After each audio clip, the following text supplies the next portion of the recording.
आग का प्याला अध्याय 37 शुरुआत। जब 1 महीने बाद हैरी ने पीछे पलटकर देखा तो उसने पाया कि उसे उस भयंकर घटना के बाद के दिनों की बहुत कम यादें थीं। ऐसा लग रहा था जैसे वो इतना ज़्यादा झेल चुका था कि उसके बाद उसके अंदर कुछ और नहीं जा सकता था।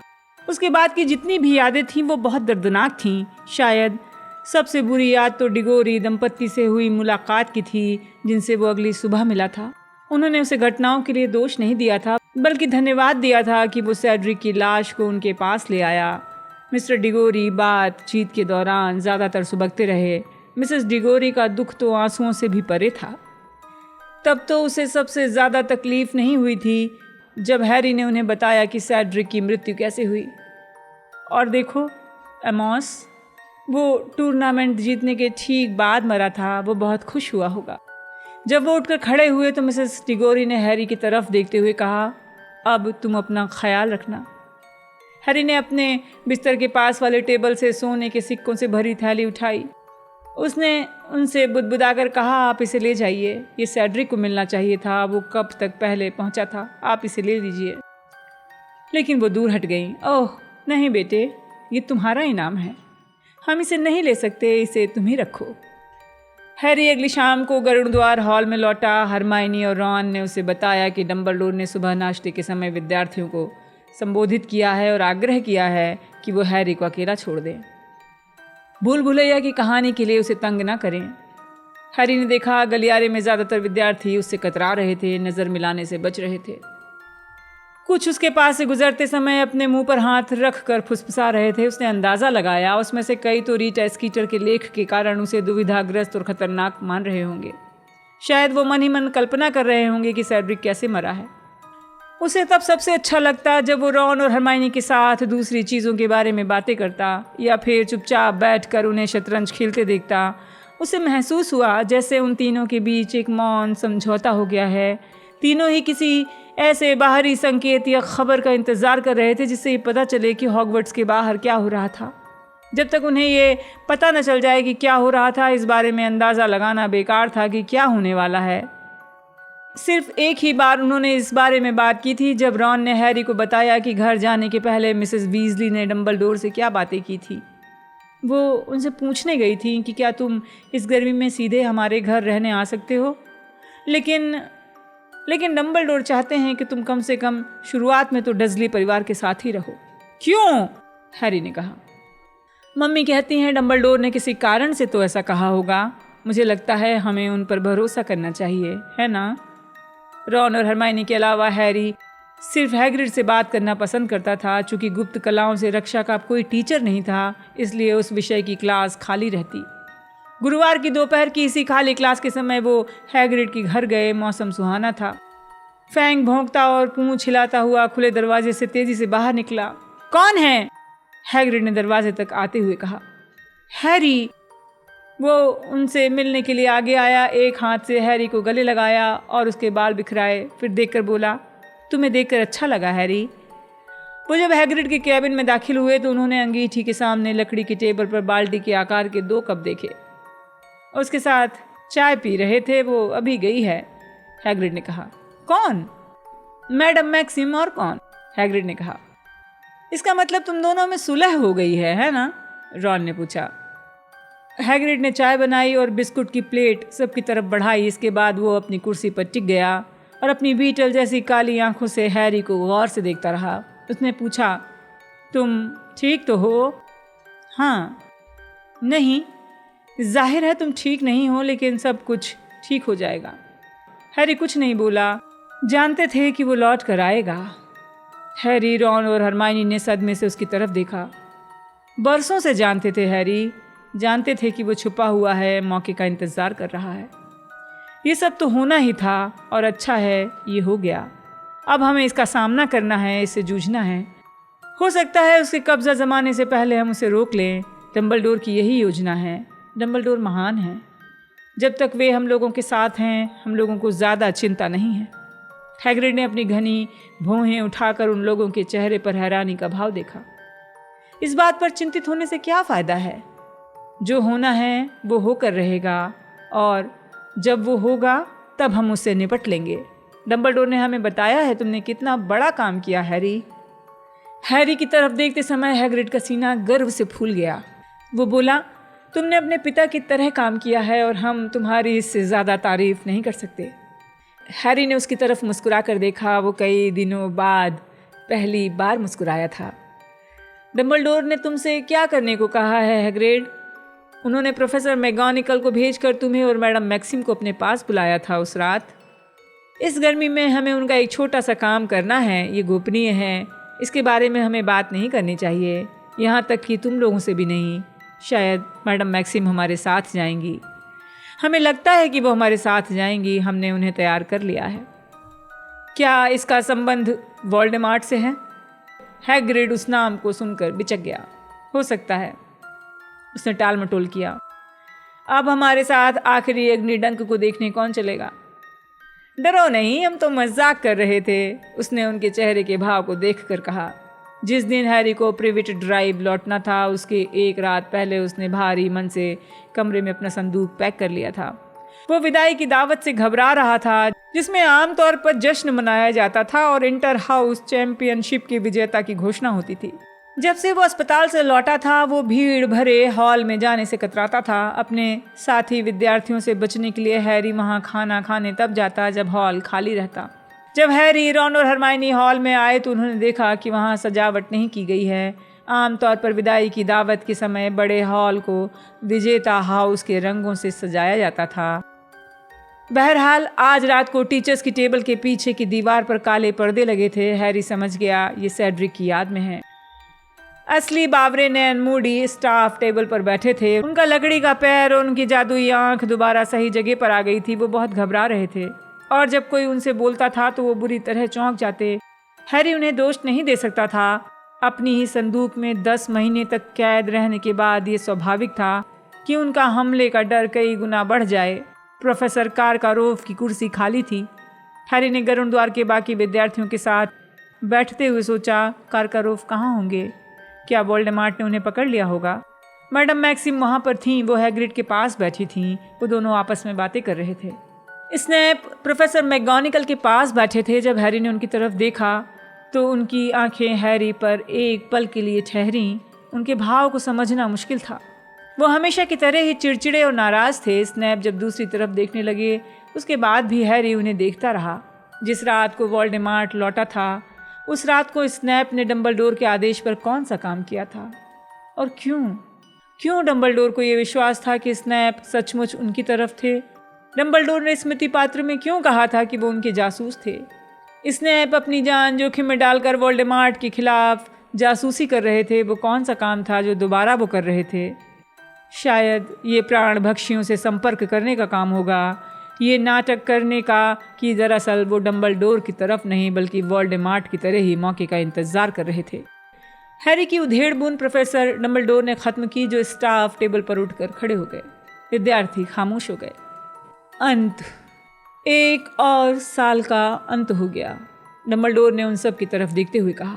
वो रुके और उनकी निगाह मेहनतकश की टेबल पर ठहर गई। डम्बलडोर के खड़े होने से पहले इसी टेबल पर सबसे ज़्यादा खामोशी थी।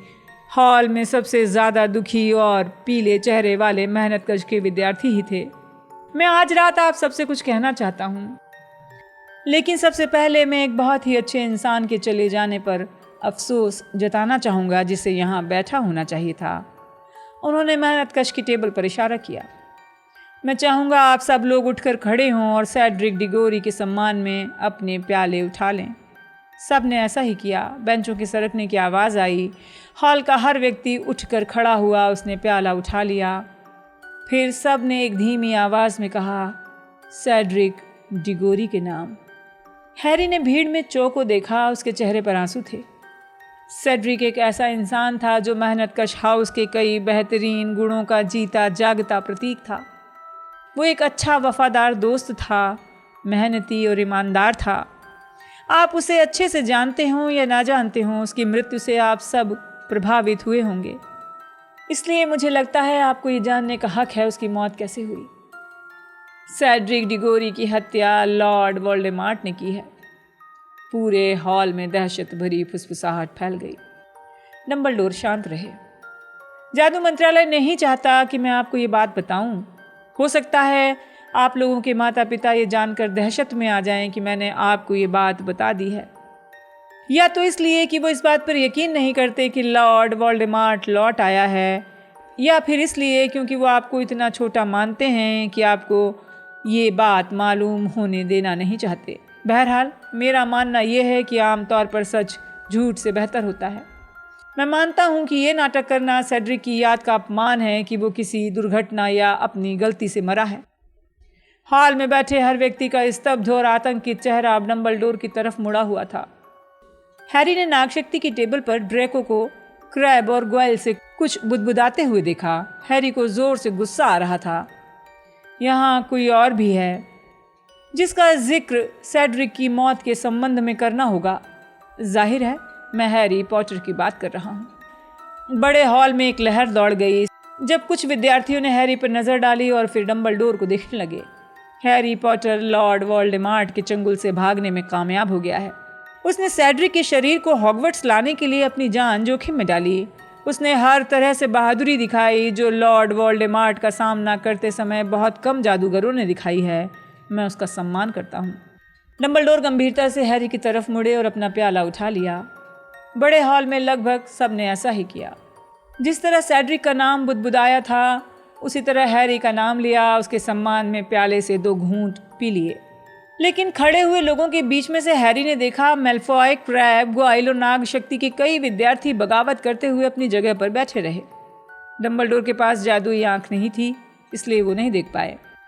जब सभी लोग अपनी जगह पर बैठ गए तो डंबलडोर ने आगे कहा, त्रिकोणीय टूर्नामेंट का मकसद जादूगर समुदाय में आपसी समझ और सौहार्द बढ़ाना था। जो हुआ है उसकी रोशनी में, यानी लॉर्ड वोल्डेमॉर्ट के वापस आने के बाद ऐसे संबंध पहले से ज़्यादा महत्वपूर्ण हो गए हैं। डंबलडोर ने मैडम मैक्सिम को और हैग्रिड को देखा, फिर फ्लर डेलाकोर और बॉबेटन्स के बाकी विद्यार्थियों की तरफ देखा। इसके बाद विक्टर क्रम और नाग शक्ति के टेबल पर बैठे डर्मस्ट्रेंग के बाकी विद्यार्थियों को देखा। हैरी ने देखा क्रम बहुत सावधान था। वो लगभग डरा हुआ था, जैसे उसे ये लग रहा था कि डंबलडोर कोई कठोर बात कह देंगे। इस हॉल में बैठा हर मेहमान जब चाहे यहाँ दोबारा आ सकता है, उसका स्वागत है, डंबलडोर ने कहा और उनकी निगाह डर्मस्ट्रेंग के विद्यार्थियों पर ठहर गई। मैं आप सभी को एक बार फिर कहता हूँ, लॉर्ड वोल्डेमॉर्ट की वापसी के बाद हम में जितनी ज़्यादा एकता होगी हम उतने ज़्यादा ताकतवर होंगे, और जितनी फूट पड़ेगी उतने ही कमज़ोर। लॉर्ड वोल्डेमॉर्ट शत्रुता और मन मिटाव फैलाने में बहुत निपुण है। हम सिर्फ दोस्ती और विश्वास के उतने ही मजबूत बंधन से उससे लड़ सकते हैं। आदतों और भाषा के अंतर कुछ भी नहीं हैं, बशर्ते हमारे लक्ष्य समान हों और दिल खुले हों। मेरा विश्वास है, लेकिन मुझे ये उम्मीद है कि ये गलत हो, कि हम सब बहुत ही मुश्किल और अंधेरे दौर का सामना करने वाले हैं। इस हॉल में बैठे कुछ लोग पहले ही लॉर्ड वोल्डेमॉर्ट के हाथों कष्ट उठा चुके हैं। आप में से कई परिवारों में कई हादसे हो चुके हैं और 1 सप्ताह पहले एक विद्यार्थी हमारे बीच से चला गया है। सेड्रिक को याद रखना, अगर ऐसा समय आए जब आपको दोराहे पर सही रास्ते और आसान रास्ते में किसी एक को चुनना हो, तो याद रखना उस लड़के के साथ क्या हुआ था जो नेक, दयालु और बहादुर था। उसका दोष सिर्फ इतना था कि वो लॉर्ड वोल्डेमॉर्ट के रास्ते में आ गया था। सेड्रिक डिगोरी को याद रखना।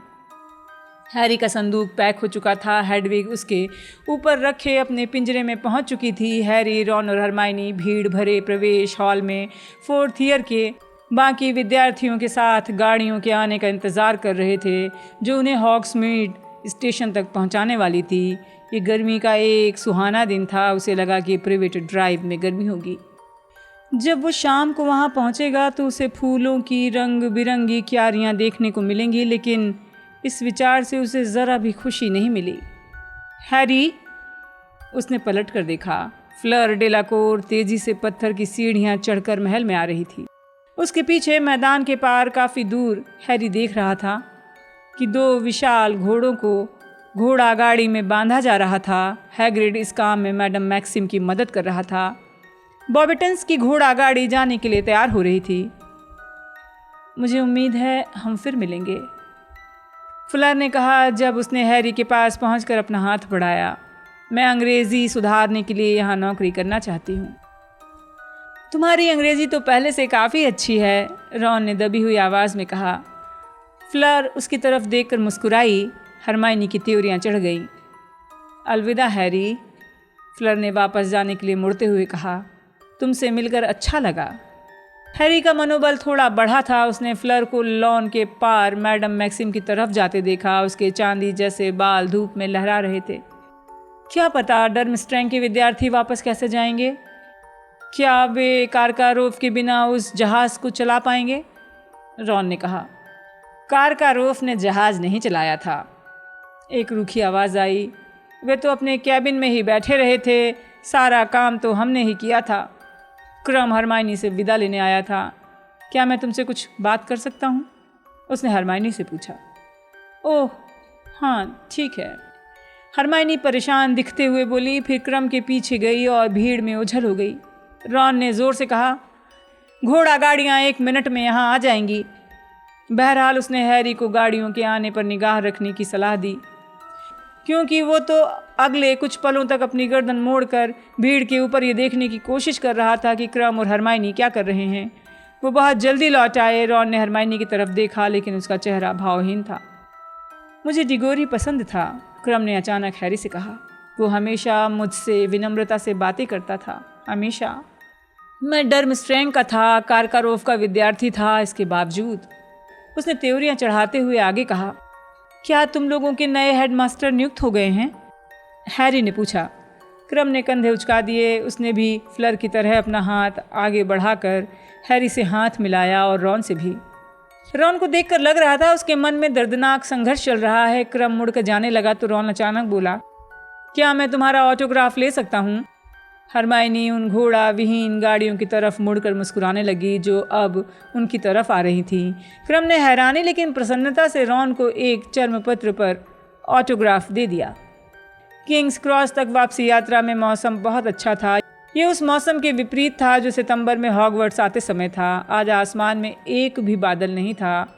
हैरी, रॉन और हरमाइनी को एक खाली कंपार्टमेंट मिल गया। पिगविजियन को एक बार फिर रॉन ने ड्रेस दुशालों के नीचे छुपा दिया ताकि वो शोर न मचाए। हेडविग ऊँघ रही थी। उसका सिर पंख के नीचे था। क्रुकशैंक्स एक खाली सीट पर पसरी हुई थी। वो फर के किसी बड़े कुशन की तरह दिख रही थी। जब ट्रेन दक्षिण दिशा में तेज़ी से चल पड़ी तो हैरी, रॉन और हरमाइनी ने खुलकर बहुत बातें की। हैरी को महसूस हुआ कि विदाई दावत में डंबलडोर के भाषण ने उसके अंदर लगे ताले को खोल दिया था। अब घटनाओं पर बातचीत करना कम दर्दनाक था। वोल्डेमॉर्ट को रोकने के लिए डंबलडोर क्या कदम उठा रहे होंगे, इस बारे में चल रही उनकी बातचीत लंच की ट्रॉली आने पर बंद हुई। जब हरमाइनी ट्रॉली के पास से वापस लौटी और उसने अपने स्कूल बैग में पैसे वापस रखे तो दैनिक जादूगर अखबार निकाल लाई जो उसने बैग में रखा हुआ था। हैरी ने उसकी तरफ देखा। उसे नहीं लगा कि वो सचमुच ही जानना चाहता है कि इसमें क्या लिखा है। हरमाइनी ने अखबार को एक तरफ ले जाकर देखते हुए कहा, इसमें कुछ भी नहीं है, कुछ भी नहीं।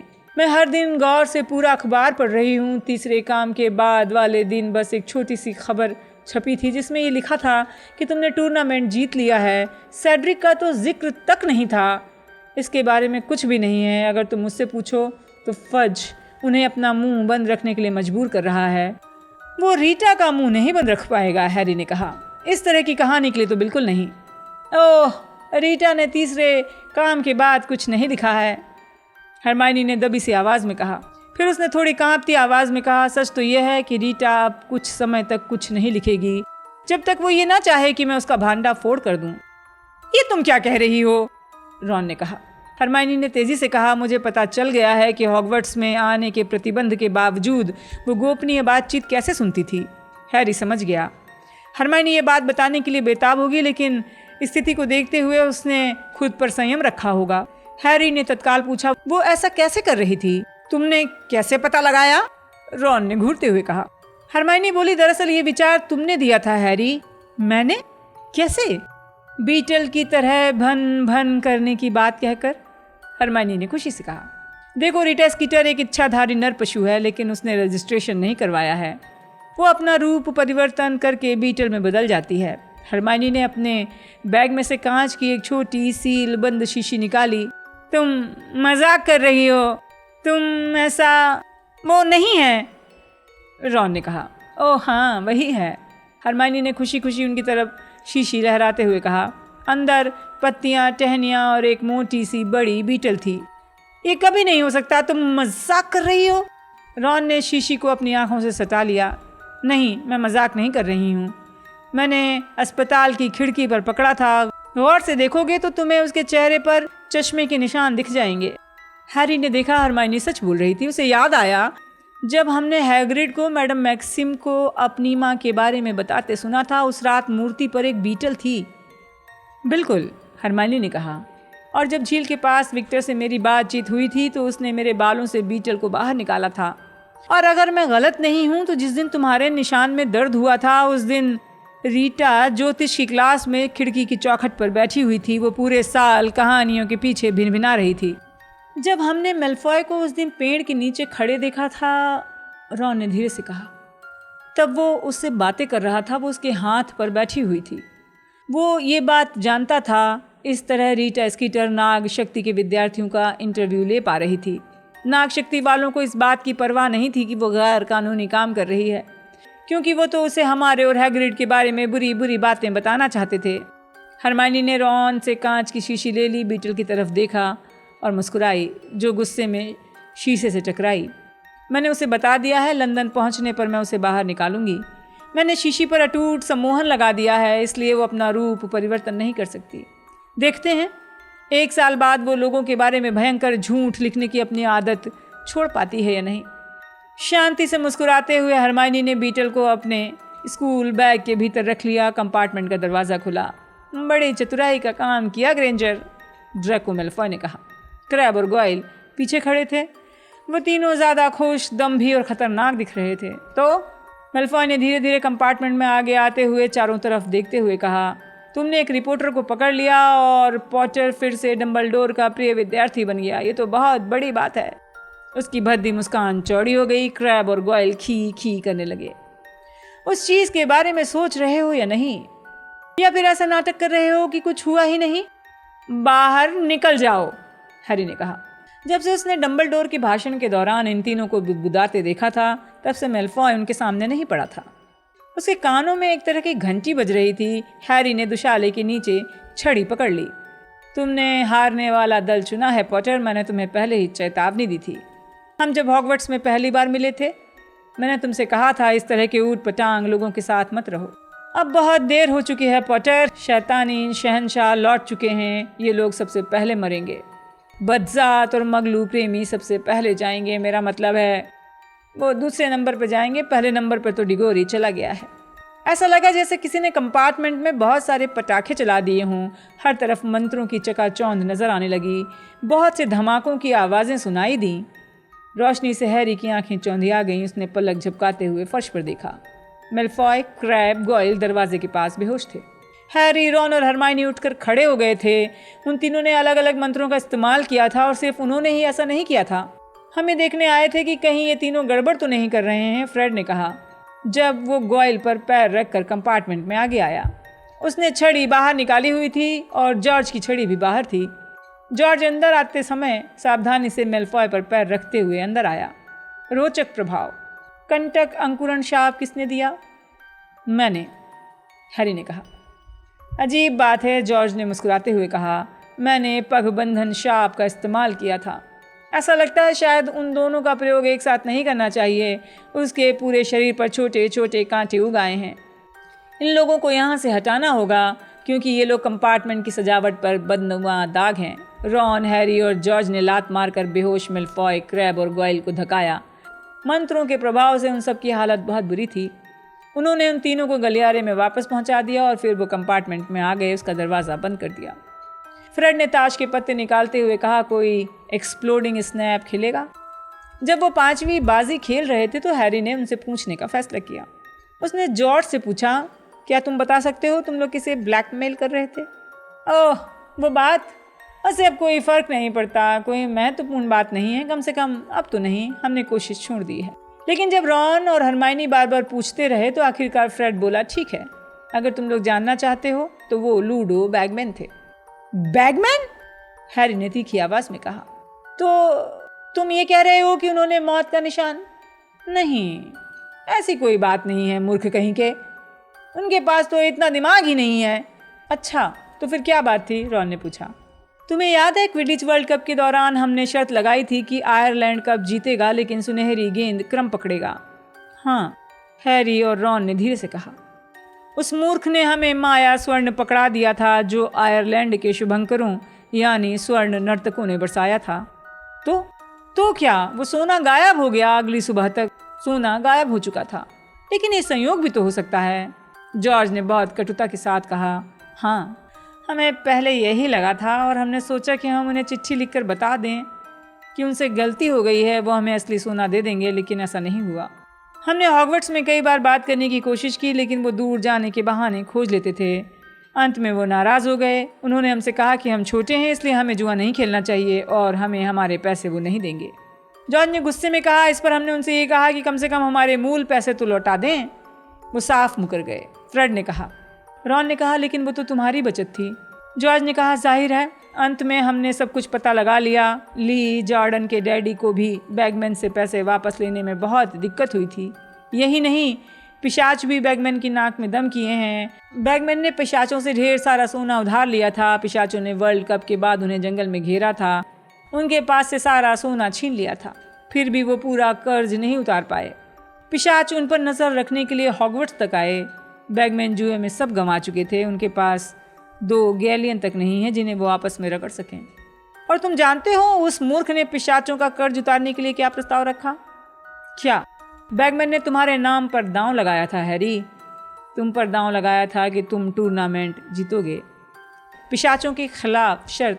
तभी वो बार बार मेरी मदद करने की कोशिश कर रहे थे। अच्छा, तो अब मैं जीत गया हूँ, तो क्या बैगमैन तुम्हें तुम्हारे पैसे लौटा सकते हैं?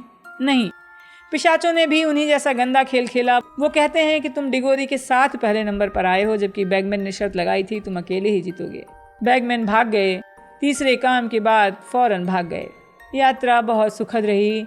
हैरी सोच रहा था काश ये यात्रा पूरी गर्मी चले, वो कभी किंग्स क्रॉस स्टेशन न पहुँचे।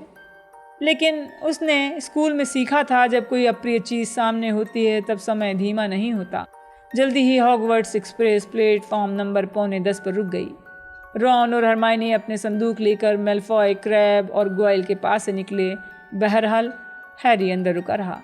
फ्रेड, जॉर्ज, 1 मिनट सुनो। जुड़वा भाई पलटे। हैरी ने संदूक खोला, त्रिकोणीय कप की इनामी थैली निकाली, जॉर्ज के हाथ पर रखकर कहा, इसे ले लो। क्या? फ्रेड ने हैरानी से कहा। इसे ले लो, मुझे इसकी ज़रूरत नहीं है। तुम पागल हो गए हो? जॉर्ज ने हैरी की थैली वापस करने की कोशिश करते हुए कहा। नहीं, मैं पागल नहीं हुआ हूँ। तुम लोग इसे ले लो, अपने आविष्कार करते रहो। ये जोक शॉप शुरू करने के लिए है। फ्रेड हैरानी भरी आवाज़ में बोला, वो पागल हो गया है। सुनो, अगर तुम नहीं लोगे तो मैं इसे नाली में फेंक दूंगा। मुझे इसकी ज़रूरत नहीं है। मुझे हंसी की ज़रूरत है। हम सभी को हंसी की ज़रूरत है। मुझे एहसास हो रहा है कि जल्दी ही वो समय आएगा जब हमारी ज़िंदगी में हंसी की ज़रूरत और ज़्यादा बढ़ जाएगी। हैरी, जॉर्ज ने कमज़ोर आवाज़ में कहा, अपने हाथों में रखे पैसे की थैली को तोला। इसमें 1000 गैलियन होंगे। हाँ, हैरी ने मुस्कुराते हुए कहा। ज़रा सोचो तो सही, इसमें कितनी सारी कैनरी क्रीम बन जाएगी। बस मम्मी को मत बताना कि तुम्हें ये पैसे कहाँ मिले हैं। हालांकि मुझे लगता है कि अब वो ये नहीं चाहती होंगी कि तुम मंत्रालय में नौकरी करो। हैरी, फ्रेड ने कहना शुरू किया, लेकिन हैरी ने अपनी छड़ी वापस निकाल ली। देखो, इसे ले लो वरना मैं तुम पर आक्रामक मंत्र से हमला कर दूंगा। अब मैं ऐसे बहुत से मंत्र जान गया हूँ। बस एक एहसान करना, रॉन को नए ड्रेस दुशाले दिलवा देना और कहना कि वो तुम्हारी तरफ से हैं। इससे पहले कि जुड़वा भाई कुछ कह पाते, हैरी कंपार्टमेंट से निकल गया। वो मेलफॉय, क्रैब और गोयल को लांघता हुआ गया, जो अब भी फर्श पर पड़े हुए थे। वर्नॉन अंकल बैरियर के पार उसका इंतजार कर रहे थे। मिसेस वीजली पास ही खड़ी थी। हैरी को देखते ही मिसेस वीजली ने उसे कसकर गले लगा लिया। उसके कान में फुसफुसाकर बोली, मुझे लगता है डम्बलडोर तुम्हें गर्मियों में हमारे घर आने की इजाज़त दे देंगे। चिट्ठी लिखते रहना हैरी। मिलते हैं हैरी, रॉन ने उसकी पीठ थपथपा कर कहा। बाय हैरी, हरमाइनी बोली और उसने एक ऐसा काम किया जो उसने पहले कभी नहीं किया था। उसने हैरी का गाल चूम लिया। हैरी, धन्यवाद। जॉर्ज बुदबुदाया और करीब खड़े फ्रेड ने भी उत्साह से सिर हिला दिया। हैरी ने उनकी तरफ आंख मारी। वर्नन अंकल के पास पहुंच गया और उनके पीछे पीछे चुपचाप स्टेशन से बाहर निकल गया। डजली दंपत्ति की कार में पीछे की सीट पर बैठते समय हैरी ने सोचा, अब चिंता करने से क्या फ़ायदा। जैसा हैग्रिड ने कहा था, जो होना है वो तो होकर ही रहेगा और जब होगा तब उससे निपट लिया जाएगा।